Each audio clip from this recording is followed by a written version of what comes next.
بسم الله الرحمن الرحيم. والمرسلات عرفا فالعاصفات عصفا والناشرات نشرا فالفارقات فرقا فالملقيات ذكرا عذرا أو نذرا إنما توعدون لواقع فإذا النجوم طمست وإذا السماء فرجت وإذا الجبال نسفت وإذا الرسل أقتت لأي يوم أجلت ليوم الفصل وما أدراك ما يوم الفصل ويل يومئذ للمكذبين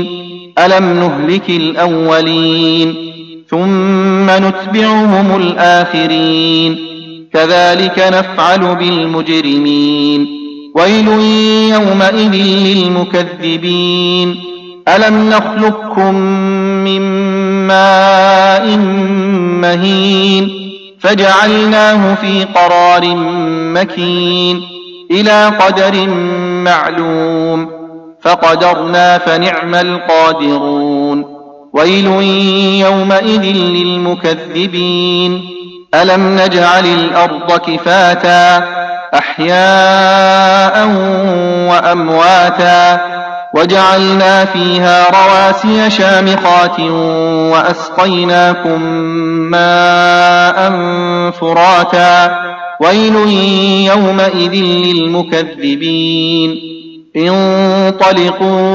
إلى ما كنتم به تكذبون انطلقوا إلى ظل ذي 3 شعب لا ظليل ولا يغني من اللهب إنها ترمي بشرر كالقصر كأنه جمالة صفر ويل يومئذ للمكذبين هذا يوم لا ينطقون ولا يؤذن لهم فيعتذرون ويل يومئذ للمكذبين هذا يوم الفصل جمعناكم والأولين فإن كان لكم كيد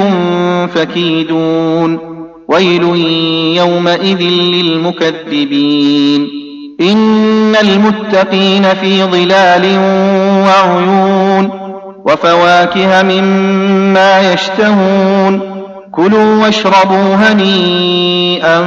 بما كنتم تعملون إنا كذلك نجزي المحسنين ويل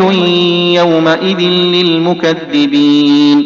كلوا وتمتعوا قليلا إنكم مجرمون ويل يومئذ للمكذبين وإذا قيل لهم اركعوا لا يركعون ويل يومئذ للمكذبين فبأي حديث بعده يؤمنون